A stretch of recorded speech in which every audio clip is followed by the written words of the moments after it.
Sementara itu dari Aceh Tengah dilaporkan, saudara, 5 komisioner Komisi Independen Pemilihan Kabupaten Aceh Tengah untuk periode 2024-2029 resmi dilantik oleh penjabat Bupati Aceh Tengah di Gedung UMI Pendopo Bupati Aceh Tengah. Para komisioner yang dilantik diharapkan dapat menyusun dan bekerja secara profesional.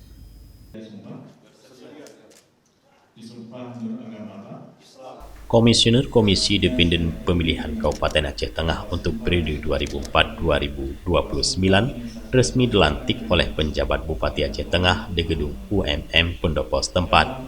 Kelima komisioner ini merupakan wajah baru, yaitu Pacrin Wen Yusri, Rahman, Maharadi, Marzuki, dan Sabriansah.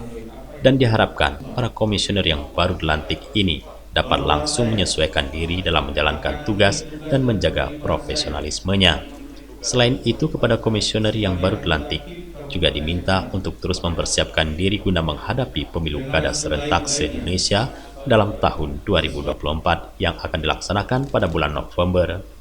Pelantikan komisioner KIP Aceh Tengah juga turut dihadiri para Forkopimda dan Forkopimda Plus serta Komisi A DPRK Aceh Tengah. Harapan kita tentu sama harapan buat semua masyarakat ya. Kita dengan telah dilantiknya KIP 2024-2029. Makanya mereka akan melaksanakan ini yang nomor terdekatnya pelaksanaan dari Pilkada serentak di Indonesia di bulan November 2024. Berharap mereka ini yang sudah dilantik segala bekerja menyiapkan segala sesuatunya supaya nanti pelaksanaan pilkada dapat terlaksana dengan aman, sukses, dan lancar. Sebagaimana komitmen daripada tim supaya mereka terus benar-benar giat melaksanakan tugasnya. Dari Aceh Tengah, Tim Liputan Aceh TV melaporkan.